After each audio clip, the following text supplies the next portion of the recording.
السلام علیکم ورحمۃ اللہ وبرکاتہ۔ جی استاذ، آپ کا کیا حال ہے؟ امید ہے آپ خیر و عافیت سے ہوں گی۔ اللہ تعالیٰ آپ کو صحت دے، زندگی دے اور دین کے کاموں میں ہمیشہ دوڑ لگانے کی توفیق عطا فرمائے، آمین ثم آمین۔ جی استاذہ، آپ سے میرا پہلا سوال یہ ہے صبر کے بارے میں کہ مطلب صبر جو ہے آن دا اسپاٹ صبر کرنے سے ہی مطلب اس کا اجر انسان کو ملتا ہے، یا پھر مطلب اس کو آپ نے کنٹینیو رکھنا ہوتا ہے؟ فار ایگزامپل کوئی سچویشن ہے، آپ کو کوئی بات کہہ رہا ہے، وہ ٹھیک ہے یا نہیں ٹھیک، لیکن آپ اس کو کوئی جواب نہیں دے رہی اور آپ برداشت کر رہی ہیں just for the sake of اللہ، صبر کر رہی ہیں، ٹھیک ہے، لیکن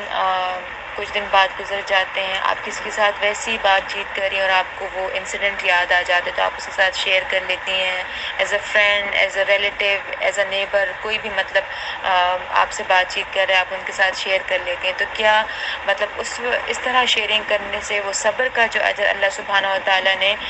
قرآن مجید میں بتایا، حدیث میں ہمیں پتہ چلتا ہے، تو کیا وہ اجر جو ہے وہ ضائع ہو جاتا ہے؟ کیا صبر کا یہ مطلب ہے کہ ہم آن دا اسپاٹ اس چیز پر صبر کریں اور پھر بعد میں اگر ہم کسی کے ساتھ کچھ ڈسکس کریں اور وہ اسی سے ریلیٹڈ کوئی چیز آ جائے کہ پھر ہم اس کو مثال دیں کہ ہاں میرے ساتھ بھی ایسے ہوا تھا، اس طرح واقعہ، تو کیا ایسے کرنے سے صبر کا اجر ضائع تو نہیں ہو جاتا؟ I hope so that I am clear in my question, ٹھیک ہے، تو آپ اس کا جواب۔ وعلیکم السلام ورحمۃ اللہ۔ سسٹر نے بہت ہی اچھا سوال کیا ہے۔ بے شک صبر کرنے والوں کے ساتھ اللہ ہے، اسی لیے تو اللہ صبر کرنے والوں کو بلا حساب اجر دیتا ہے، جیسا کہ قرآن کریم میں ہے، انما یوفی الصابرون اجرهم بغیر حساب۔ اللہ صبر کرنے والوں کو بلا حساب اجر دیتا ہے۔ اس میں کوئی شک نہیں کہ صبر آن دی اسپاٹ ہوتا ہے، جیسا کہ حدیث ہے، الصبر عند الصدمۃ الاولی، صبر وہی ہے جو موقع پر، وقت پر کیا جائے، جیسے تکلیف، غم، پریشانی آئی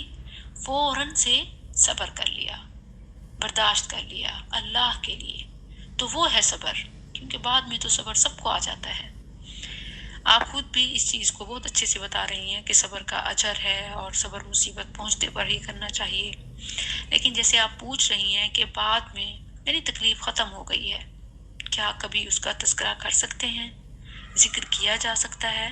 تو اس حوالے سے دو چیزیں ذہن میں رکھیں۔ نمبر 1، جس شخص کی طرف سے تکلیف ملنے پر آپ نے صبر کیا، جب آپ خود اس کا اظہار کریں گی تو کبھی نہ کبھی بات اس تک پہنچ ہی جائے گی، تو یہ چیز اسے شرمندہ کرنے یا تکلیف دینے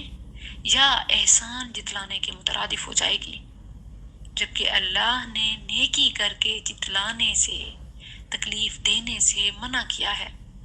جیسا کہ سورہ بقرہ آیت نمبر 264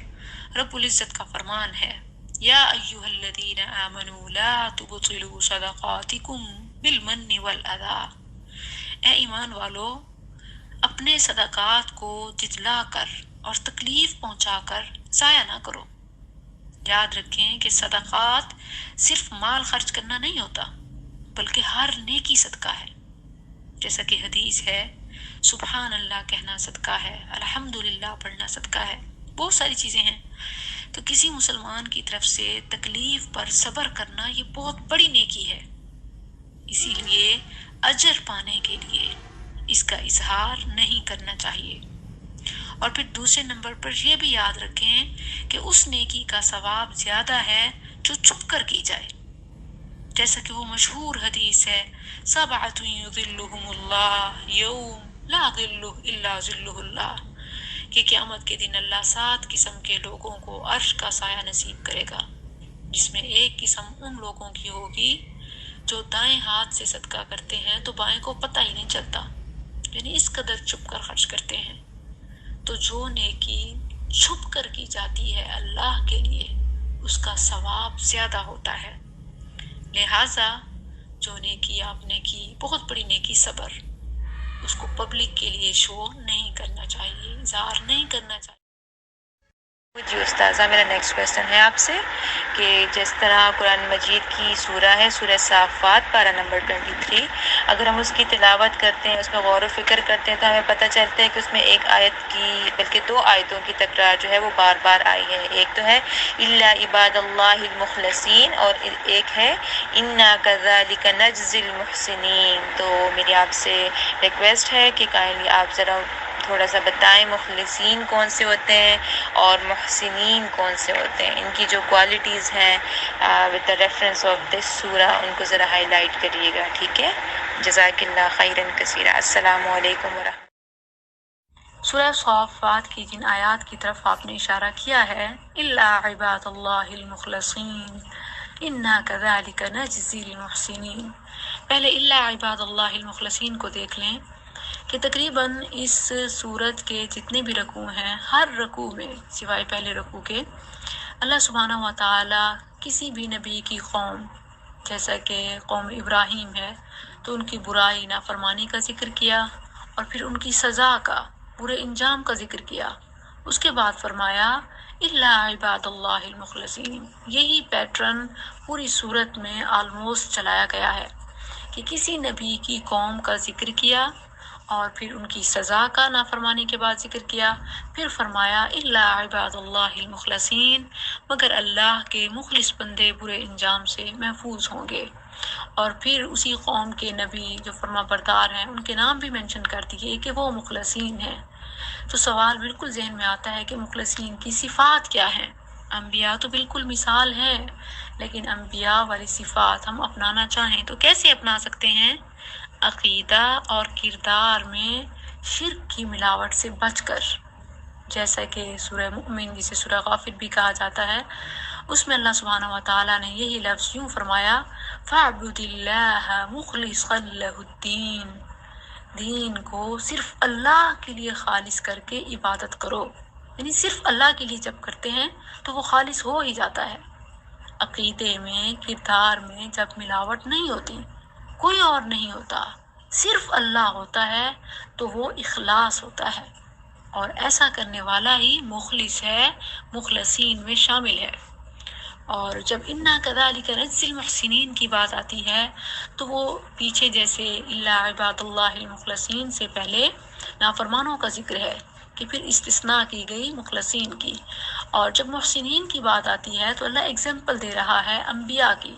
پہلے انبیاء کا ذکر کیا، ان کے نام بتائے، اور پھر فرمایا انا کذالک نجزی المحسنین،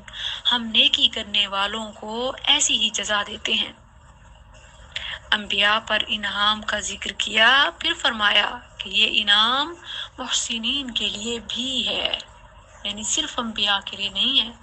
جو انعام انبیاء کو مل رہا ہے،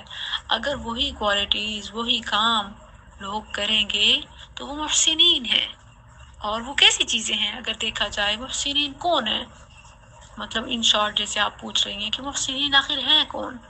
تو یاد رکھیں حدیث سے ہی اس کی ہمیں ڈیفینیشن ملتی ہے کہ جب نبی صلی اللہ علیہ وسلم سے پوچھا گیا کہ مل احسان، محسنین احسان سے ہے نا، کہ احسان آخر ہے کیا؟ تو آپ نے فرمایا ان تعبد اللہ کأنک تراہ فإن لم تکن تراہ فإنہ یراک۔ عبادت میں احسان یہ ہے کہ جیسے نماز پڑھ رہے ہیں تو ایسے محسوس کریں کہ اللہ آپ کے سامنے ہے، آپ اللہ کو دیکھ رہے ہیں، پہلے ایسے محسوس کریں کہ آپ اللہ کو دیکھ رہے ہیں، کأنک تراہ فإن لم تکن تراہ۔ لیکن اگر یہ امیجنیشن تھوڑی مشکل ہو جاتی ہے تو پھر یہ تو تصور کر ہی سکتے ہیں کہ فإنہ یراک، وہ آپ کو دیکھ رہا ہے۔ جب یہ چیز پیدا ہو جاتی ہے کسی بھی چیز میں، کسی بھی عبادت میں، جیسے نماز میں بھی، تو یہ احسان ہے۔ اور اس سے بھی آسان الفاظ میں جاننا چاہیں کہ محسنین کون ہیں، احسان کیا ہے، تو یاد رکھیں کہ احسان فرائض سے علاوہ کچھ ادا کرنا ہے، یعنی مطلوبہ نیکی جو آپ سے مانگی گئی ہے، جیسے نماز میں فرض رکعات ہیں، اس سے بڑھ کر جو آپ دیتے ہیں وہ احسان ہوتا ہے۔ جیسے فرض نمازوں کے علاوہ نوافل پڑھنا، سنتیں پڑھنا، یہ احسان ہے۔ اسی طرح کوئی بھی نیکی آپ پر فرض نہیں ہے لیکن اس کو ایز اے نیکی، ایز اے ثواب اللہ سے امید رکھ کے آپ کرتے ہیں، تو کرتے کرتے آپ محسنین میں شامل ہو جائیں گے، اور جو بلا شبہ انبیاء کے ساتھ